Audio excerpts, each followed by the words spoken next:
So, of all the people on the Jericho Cruise, I get to run into and actually talk to my girl Kate from Fightful. What's up? It's good to see you. Good to see you. It's so funny. We were at, what was it, the first night?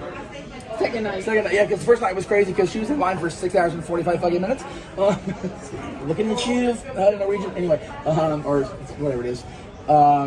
So we're out at the wrestling thing second night. Greg Cherry goes, Kate tweets out where she is. She's like right at ringside. And Greg Cherry, instead of DMing me like a respectful person, he goes, go downstairs and tell her I said hi. I'm like, okay, Greg. So here, I said hi, Greg. Can we go now? We good? Okay, cool, thanks. So I wanted to, because like we didn't talk. I didn't go downstairs. I told tell Greg hi, and then like we talked for the rest of the card. So I wanted to get your story.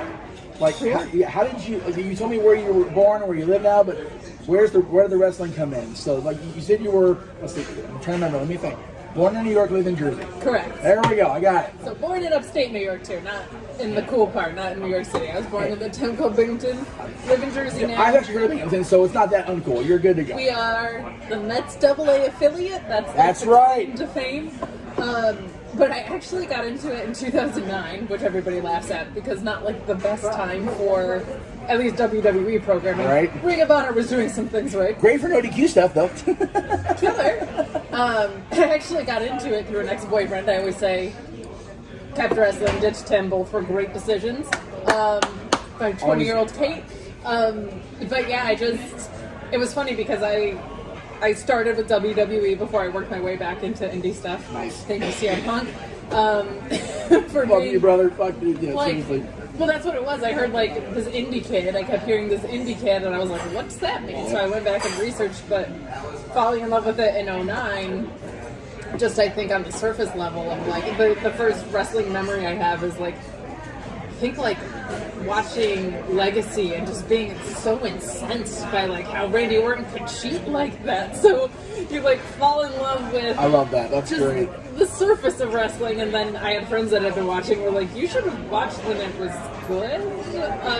And so I pride myself on trying to be a student and always going back to time that I missed, and like right now I'm on a big like NWA mid-80s. Right on. So the Rock and Roll Express, so she's on cloud 9 for that shit, right? I saw Ricky Morton win the 24/7 title on the cruise, so that was really fun. So I was out in the atrium here when somebody brought the title of Medusa in a trash can. I'm like, oh god. She just 20. I'm like, oh god. I asked her husband, that happens all the time. He goes, that happens way too fucking much. I'm not gonna lie. Of course it does. Oh, by the way, I'm gonna get on Alan's shit here for a minute. So I told Alan about Paradise Kitty, and I told him, he swears I said Led Zeppelin tribute. I'm like, I've never seen Led Zeppelin for real. Why would the Led Zeppelin come out of my mouth this weekend? Also, they're called Paradise City. So it's clearly Paradise City. So clearly I was more drunk than I thought. Yeah, right, Alan. So there is a women's lesbian tribute band to Led Zeppelin called Led Zeppelin, and they're legit amazing. So which is probably where Alan went, which is fine. But when I say Paradise Kitty, and it's yeah, anyway. So to Paradise City, where the grass is green and the girls are kitties, it just works. So the two of them were wandering the whole first show where we were at, and then they came up here at the top level. Deuce is just like, rock it out. He's singing the words. So Alan, liar. Anyway, I love that you said Legacy was your first major thing because that I can like remember vividly. It was like the first time I saw a heel doing such heelish stuff, and Randy. I only say that because you guys remember Rick Ellis has been on the show a couple times. He and a couple other guys I managed, I know, in 2008 were Legacy before Randy even came up with the word. So when they came out, we're like, big league dash, you sons of bitches. But But you know what? Randy and Cody and Ted, I love all three of them. I mean, you and I both met Cody now, right? Oh, yeah. I love Cody. When I met Cody, it was right after Dusty had passed the first time I met him, and then when he won the NWA title. And so, like, just like sharing the stories, it's like we were just like the dream. Oh my god! And then I met Dustin at Booker's podcast out in LA when he did the Houston Relief podcast, and I was saying there's No Mercy. So Dustin looked at me and he's like, "No DQ." I'm like, "Yeah." He goes, "Dude, my dad loved your interview." I'm like, "You're kidding me!" So I was like, "Oh man." Knowing that the dream remembered, I was like, yes. That's awesome. Because on the interview, I was still a tutor at elementary school. So my co-host and I were doing the interview, and I said, I gotta go. I went off the air. They spent the next 45 minutes talking shit about, you gotta go play with the kids that type of make and dweem. My co-host rode my ass for 2 years on that. We fired him later, but that's okay. So, but it's like I'm getting picked up by the dream. I'm good. What are you gonna do? Yeah. So, you discover the business, and then you're doing the research. It's funny you mentioned Punk. First time I ever saw CM Punk, 2003, before he really hit. And he wrestled Steve Corino at a PWG show. I'm pretty sure Steve was the heel. I don't remember. And I think Punk was doing whatever Punk was doing. They had a meeting like a little autograph or whatever. Steve Corino signed stuff for me I didn't even pay for. He was so cool. Punk did Punk things. and I mean, this blonde streak, really dickhead Phil. So I'm like, all right. And then I was in Vegas for the WWE pipe bomb. So it's it was just weird how it was only it was 8 years, but it felt like so much longer. And I'm sitting in the audience. He's like, you people go to the airports. My buddy was in there. He's one of those airport changers. I'm like, that's you. He's talking about and you. So it's just so cool. Well, that was I kind of had one foot out the door right before the pipe bomb because I was first of all, I always gravitated toward heels, and I just kept seeing my favorite guys. I loved Dolph Ziggler. I would see him lose to Cena. I just kept seeing all my favorite dudes lose to Cena, and I was like, well, this sucks. Now that I've watched long enough to figure out the formula, I am now bored. And then the pipe bomb happened, and I was like, well, now I can never fully be out on this business because I was just shown that the whole thing can change in a 12-minute promo because it actually did. It was the last cool moment before. Yeah. So I'm sitting in Thomas and Max just watching this. Aaron texts me, what the hell's going on out there? I'm like, what do you mean? He goes, the site just crashed. I'm like, Punk crashed, no DQ. Our server just down. I'm like, well, I said, here's what's going on. He goes, we was on the West Coast, he and I back then, so we didn't get Raw till 8 o'clock or 9 o'clock. It was still 9 o'clock back then. 3 hours. Anyway, and it's I get they can't cut the hour because of ads. I get it. I listen to Bradshaw. I know what he's talking about. But then that third hour is just ugh. Yeah, especially when 12 minutes of the 3 hours is good. Not great. Not great. Oh, thank you, Jesus. Not great. It's I love Hulu. It's 90 minutes. It's amazing. They give you what you need. It's amazing. I should start just watching the Hulu version because I do the SmackDown review, not the Raw review on Fightful, which means I don't have to watch it live and I could cut out the commercials. See, my thing is, I go on, because I'm an idiot, I decided, okay, I get more viewers if I go right for Aaron's Raw review. He reviews it live on Monday. So even on the East Coast, because I'm not in California, so I go on early for me. If I did it this week, fuck, forget it. But, so he, 5 to 8, and then he's on till about 8:30 my time. Sure. And then I'm on till 9:30, which is great. And it's I don't have to watch the show, know what he's talking about, so I know what I'm talking about. That's true. You said after about the first 90, you're like... Well, and so my friends that got me into wrestling podcasting, who I give a ton of credit to because I would have no media opportunities without them. Right. They run a podcast called the Shining Wizards Podcast, and they go live 6:45, 7 o'clock on Mondays. Because they were we never thought we'd get to the point where we could do a 2 to 3 hour pro wrestling podcast and not even really talk about WWE that much. And so I usually have them on with that in the background, which is a nice mix because I don't care about commentary that much, and it's just on in the background, so it's just I call it wallpaper television, you're not really paying attention to it. And then when their podcast ends and I go back and when I'm watching the rest of the show, I'm just I feel like I'm in a biology class right now. It's not super fun. It's I'm so mad because they split up Gravy and Cole. They were doing really well, although you know what? I'll tell you what, I hadn't been up close to it. I was at SummerSlam, So I saw McAfee's little Nakamura act, and it was funny from like yards away, Ontario, California. I'm like right behind him, like one section back. So we're not hearing the commentary, but just watching Pat. I was on the floor. Like Pat McAfee, I can't stand him as a kicker. He's a prick, but goddamn it, he's a great commentator. So what are you gonna do? And I'll be honest, like I was not the biggest Braves fan, but the way he has stepped up with the amount of unrest there's been on commentary, Right. I really, really grown to appreciate him because he kind of, I think he could tell there were some holes and weaknesses in commentary Yes, with all I the agree. turnover, Yep. and he kind of pulled back the healing stuff a little bit and Yeah. got back to being a lot more substantive. But like, he's been What was so funny is better. the greatest shirt that never officially existed is the Shut Up Saxton shirt. Like, they sold that for like 45 minutes, like, oh yeah, that's not good.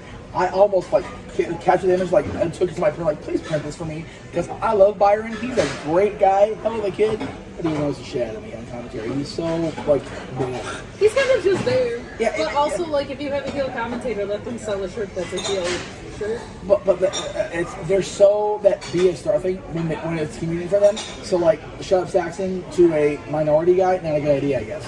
But, you know, whatever. Well, Nikki Ash was the women's champion for like 6 weeks and they didn't have merch up, so I don't really love what WWE Shop is doing. Although you know what, the shirt they released for her recently actually is pretty cute, so we'll have to... It is, yeah. but for her But it's entire like title run, they didn't have a shirt for her, and I'm like, man, But wait, but her and me are tag champs, so it's okay now. well, it's just the gimmick was made for children and you don't have a t-shirt ready to do, was like mind-boggling. Meanwhile, John comes back for one night, the Mario shirt's out there. Oh, I said it a few times. Britt Baker sneezes into the camera the right way, and there's a t-shirt of him. And they're both print to order, so it's just like... By the way, for those of you that are watching this after the cruise is over, there will be Mr. Cockbilly gun shirts come Monday morning. I have it right here on Protein Teeth, and if you don't know why, ask your friends who are on the cruise. Learn. Greatest thing ever. I still haven't gone to bed for that, by the way, so Lord help me. But so you're in for 2 years. The pipe bomb goes off, Yes. and then where does that go from you watching, being a fan of the thing, to getting roped into this crazy shit? As far as working this and doing this, As far as working with this, people like me. I mean, not until the past 3 years. So what actually happened was He's just a baby. I am a baby, and even more of a baby, and getting paid to do it. But 20 years, not paid still. Since I'm just now on YouTube this year. Although Aaron paid me well, I'm not going to fuck on Aaron because he paid me well when he needed to. So there you go. Anyway, there you go. You got it when it counted. wait a minute. But my friends who I referenced before, the Shining Wizards. Yes, I love their stuff. They're just the best. And I met them at the G1 Supercard at Ring of Honor. I had worked WrestleCon, and through Kevin Gill, who does commentary for GCW, I've actually known Kevin before I was even that into wrestling because we had done work from what he was doing in the music business together. Oh, like right. a decade earlier, which was so cool. It's So a small world. and getting smaller. It's just ridiculous. Although you know what, you look out there, I disagree. Oh my god. We've been talking like a whole bunch, like this is our background all weekend. Like backyard. this is the backyard, man. It's gorgeous. The pretty. Yeah, you babies that SmackDown have little pissy fights. Like I'm out here, have your bitch fight. We'll see you Tuesday. Stunning. It's seriously, like I saw one shit out there a few minutes ago. There's like nothing out there but clouds and water. And at night you can see every star in the sky. It's amazing. Seriously, I'm gonna go back to LA going. So we're in March, right? Okay, cool. Yeah. Oh my god. And before you tell me it's gonna be better, because she was on the cruise last year, you said, I was, right? yeah. And she's telling me, I'm glad it's your first cruise because it's only gonna get better. I'm like, really? I said, besides 645, she goes, yeah. I said, Yeah. okay. But, and again, we're not going to bury it too much because we're still sitting on the boat. But No, and it's still a great experience. It was just last time they taped Dynamite on the boat, so you Right. just had And a different vibe to it. like I told you, I've never been more happy to be tired in my life. This is my first ever cruise. Like I said, my dad we were going back and forth, and then he booked my girls, Paradise Kitty. He's like, okay, so we're gonna go. I'm like, okay, so maybe I don't do water. I don't know how to swim. So like being on this thing with nothing but water, I was like, he's trying to get me on a cruise for years. I'm like, nope. Because I get one too many drinks, I'm goodbye.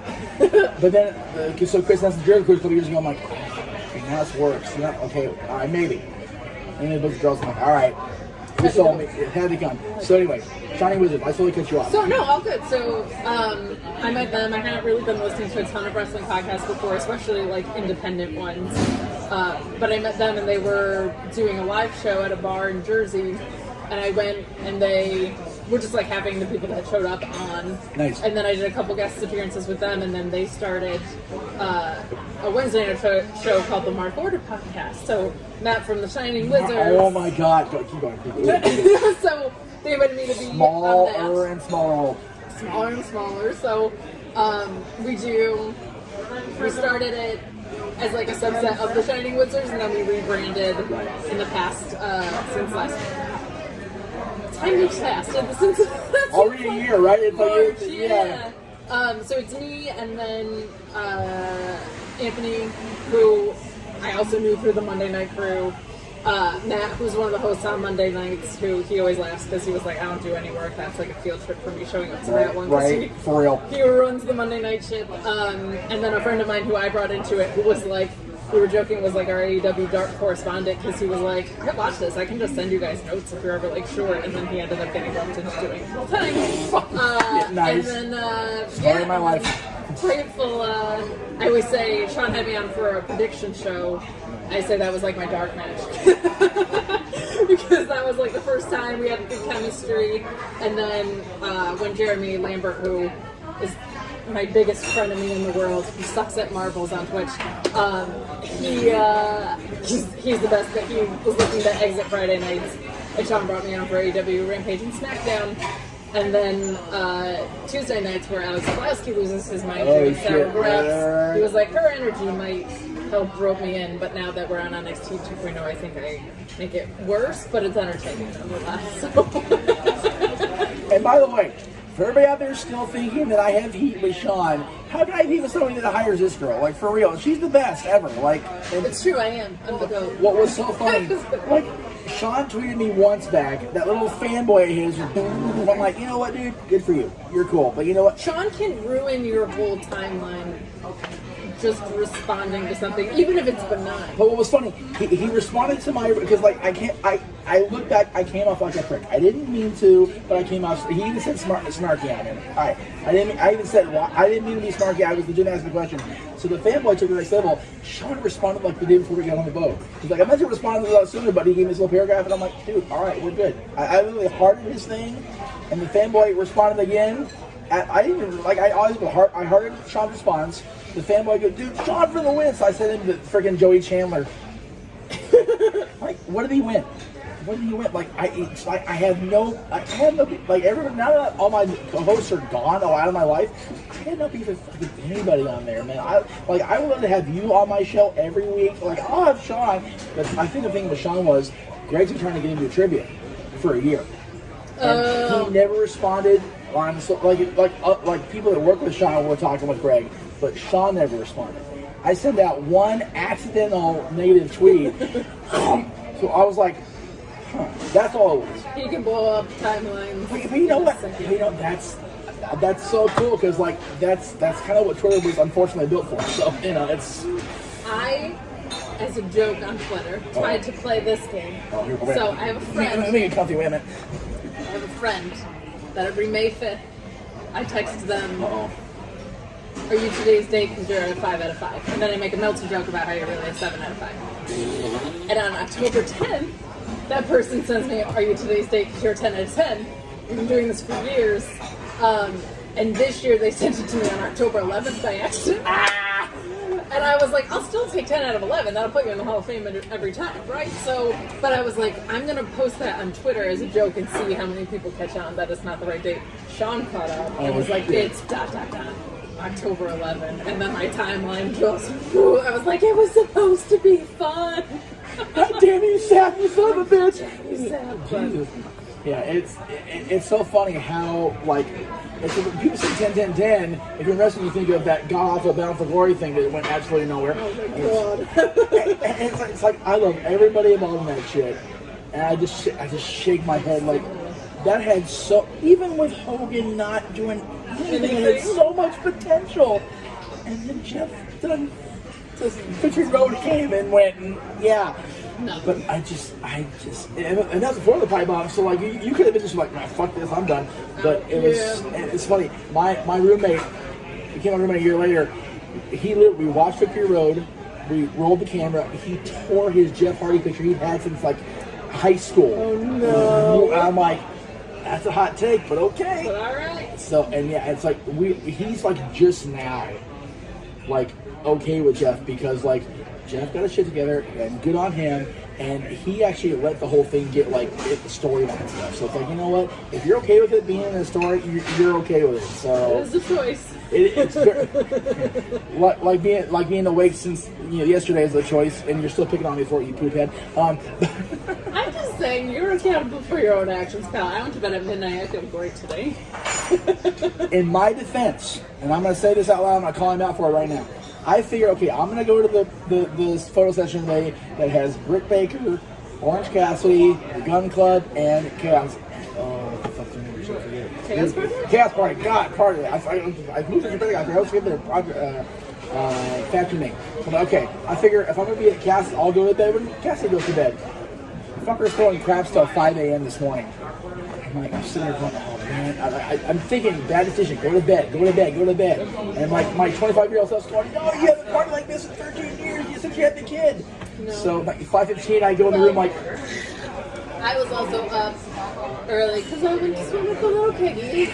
You know what? I'm gonna see if I can like throw that in here, like overlay, because that was so goddamn cute. Oh my gosh, it was fantastic. So my friend who before we had a Bahamas shore excursion. We did. We had a Bahamas shore excursion. My friend who's with me, my cabin mate, changed a couple times for various reasons. She's not into wrestling at all, but she's having a fucking blast. We love her. So. Oh my gosh, she is having the specialty drinks on board. One is called the Painmaker. She's been very. I was gonna say she's got her card right now. She's having a good time. She's swiping, and she was like, "Yeah, cruise to the Bahamas. I'm in." Right. And then we looked at the shore excursions, and one of them was you can like swim with the water pigs, and you get to feed them, and you just get to hang out on the beach all day. Right. So we decided to do that, and it was just the most delightful little experience. I don't think anybody who is in the Bahamas has ever been stressed in their life. Like everyone was just so happy. Seriously, I had like because I went in. Okay, so my dad wanted to go buy my mom an ornament for Christmas, and my brother a keychain. That's what he collects. I went into every shop trying to find my fat head a fedora. Those ladies could have been nicer. Oh, so sorry. It's like, you're good. Like you don't have. It's okay. And then I get back on the boat. Jenna goes, I live in Long Beach next to the hat shop, right? And I'm like, thank you for telling me now that I've been in the Bahamas for 2 hours. And they were like sincere happy too, not tourist happy. No. They're just sincere happy. Like there's people like coming to their shops because it happens every day, I'm sure. But it was just so cool. Well, after COVID, they've been like very excited to have tourists. Yeah. I keep thinking about everybody, and it's like. I can't have to tell myself we all got tested before we came on the ship because there's like no mask in sight except the crew. Oh boy, did we ever get tested? Yeah, I was gonna say Jericho. So Fozzy came on like the boat took off. Within 10 minutes he was on stage. I'm here because God bless Chris. He waited till everybody got on the ship to make sure. No, we didn't. He didn't? We were still in line and I heard them playing. Wow, I got lied to. Not by Chris, though. Not by Chris. I'm going to say that right now. I don't want to make this a Jericho Cruise burial because it's a very fun experience, but I did not do any pictures or autograph sessions. One, because my friend isn't a wrestling fan, and two, I just had standing in line PTSD, so I was like, I'm not standing in line doing shit ever again. Okay, so anyway, so Chris, when Fozzy set started that first night, thank you so much. We're getting water refills, so we're good. He was like, when are you guys out there? And so, he's like, please get together and we've been testing up the ass. I'm like, testing up the ass is not far off from the actual truth. And might as well have been a retroprobe at that point because 7 hours is a long fucking time. So there's a lot to marry there of you have to do what Norwegian wants you to do, what the Bahamas wants you to do because they have to. So spread COVID all over the island, but Right. it was, you had to be vaccinated, you had to have a negative PCR within 96 hours and rapid tested. So it does make you feel, at least me, it makes me feel so much better being on board knowing that, like, there's literally nothing more they could have done to make sure that we're safe, which is great. And it's like, it comes down to, I mean, you and I both been in the business world, we know how contracts work. When you contract somebody for a certain amount of time, and that time expires, that's it. Like, the union guys, they get to go home. The supervisors get held with their balls in their hand doing, oh shit. So that's why a 2-hour line becomes 4, and hers becomes 6.5, 6.45. So, like I said, that's the fault of the people that are going to get handed their ass on Tuesday. So there you go. But you know what? Like, since we've been on the boat, it's been like, you would never know. Because like, everybody's been having such a great time. Everybody's been having a lot of fun. It's been great, and like I said, there's not a point where having wrestling on a boat that's going through the Caribbean is not awesome. Yeah, and like I told you, this is my first cruise. I've never been any farther out of the country than Tijuana. Yes, it counts. I was in Mexico. Shut up. Just because I went to the Hard Rock and ate American food because I was a wussy and didn't want to deal with it. Better than coming back real sick. Yeah. Like when you got the ship, they have water at the thing before you go into the island. They want you to bring water back from you. The one place I was gonna eat like American burgers, I'm like, I can have burgers at home. Why am I gonna go? I can't make hey, you have the ship. I'm like, nope, I'm good. So, what is it that you do? For those of you that don't listen to Fightful, and you should, by the way, what is it? You said you're on the Friday night review. So on the Friday night AEW Rampage and SmackDown review with Sean, and then Tuesdays I get to just I mean, I kind of co-host, but I mostly sit back and laugh at Alex Pulowski as he slowly loses his Which is not hard to do for Alex. Oh my goodness. What a riot, and how much fun the community that chimes in on that show is. It's just the absolute best. So I co-host Sour Graps right after NXT with him. And it's like, you feel bad at first because covering Tuesday nights didn't used to be a bad thing because NXT was a great show. It was amazing. And then, and again, I will never crap on Ciampa being champion because I love Tommaso. And the fact that when we get back, they're going to have Braun Breaker, Rick Steiner's son, challenging for the title, and Chucky's going to be there, that shit writes itself. I'm just saying. It's true. Because I it's got... well... Who walks like a Steiner, talks like a Steiner, uses the Steiner recliner. We're not calling him a Steiner. No, that's a whole Scotty and Rick versus the company thing, and that's just another petty bullshit. But have you gone back on the Network Trying to see Chucky on intro? Yes. Okay. Like, if Chucky doesn't help Tommaso in some way, I don't care about the show. I don't care. Because I watched Chucky's first night. I went to Halloween Kills when it premiered the other night. I'm trying to branch out the podcast because like everybody knows I'm a wrestling dork. Everybody knows I'm an LA Kings fan, whatever. But like I got into the Halloween horror movies when the first new one came out a couple years ago. Okay. So like I've had like little filmmakers on, like they do the fan films or whatever. It's been so much fun. And like I said, Chucky pops back up in my life because I like Chucky and I was like Chucky's size. And I can't do any of it. I'm a fucking sissy.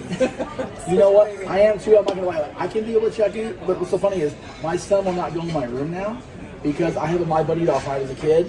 And Chucky's break. He will not. He won't go because like he sits up there, and I sit up there on purpose because I don't want to be bothered when I'm working. So I just sit Buddy right there. Like if he sees Buddy, he knows I'm working. He doesn't fuck in my room. It's mean, but it works. I keep calling Chucky WCW Rejects Chucky. To piss off all the Stanley kids. Well, what's funny is, like, the Chucky they have now, they got his face back together. Man, I want that Chucky from 1998 to come on there and whoop somebody's ass because he was bitter, he was pissed off, he kept getting killed. He's like, no, I want that Chucky to go kill Tommaso Ciampa. But damn it, there you go. It's so good. So, what is next for you guys once we go home besides sleep? Oh, so much that. Well, part of my descent into madness with Alex on Tuesday nights is there's a lot of costuming that happens. And now we're going into Halloween Havoc. So I will be doing a run to Party City that is going to be my most exciting run yet. I'm not going to reveal what it is. You have to tune in to find out, but dear Lord, the silliness that is going to ensue on that Tuesday. And then other than that, just back to business as usual, a little more relaxed, go hang out with my dog, clean my apartment on a different level while my dog is at my parents', which I'm very excited about. That's always good. can babies and dogs are like actually clean for real. Yeah. I can run the rug shampooer without him losing his mind, which is like the dream for me. So we showed you footage of a couple of very pretty ladies swimming with pigs on the beach, and then we give a tease of a costume on Tuesday. So if you're watching this Tuesday morning, watch their review tonight. I will say, if you haven't figured out that we love Tony D'Angelo, oh my God, if you think that's not going to play into it somehow, you lost your mind. So, thank you so much for doing this. I know we've been trying to do this like since Friday night, trying to get this thing together. It's figure out a time when there's so much going on this boat, but there's Family Feud with Jericho, there's wrestling, there was a beer pong tournament yesterday, there's so much going on. There's a comedy show where we all laughed way too goddamn much to be allowed, and I'll tell you what, I don't know if you were sitting there, the homage to Billy Gunn that took like 6 days, it felt like. Yeah. I'm feeling cold, this is not going to pay off. That was a fucking payoff. It paid off. It paid off well. And Orange Cassidy and Chuck Taylor, they're stand-up comedians on the boat, and they're great. I think those two are maybe the funniest on the boat. Like, it's absolutely amazing. So, yeah, I guess, I went down there with Chuck. Last time I saw Chuck, he was still screaming Chucky at PWG. I haven't seen, they hadn't permanently picked Reseda yet. That's how fucking long it's been. So he looked at me, he's like, and he kind of like, Meach? I was like, yeah. I'm like, he's like, where you been? I'm like, PWG done priced me the fuck out of there. That's why I haven't seen you in fucking 15 years. Yeah, once they went into the Reseda and they got that price break, man, the price went up. And now they're at the Globe charging like $100 and something. I'm like, I'm not heard WWE. Like, no offense, guys, I love you guys, but that's crazy. Anyway, thank you so much. I appreciate it. Absolutely. And we will be back. Let's see. Hopefully it's Tuesday. Watch her and then watch Talk Wrestling because I'm not doing Monday show because I'm too fucking tired Monday night when I get home. But Tuesday night we'll do Fightful Sports Bar. We'll do her review of NXT and the costume shenanigans, and then watch me. Have a great night, everybody.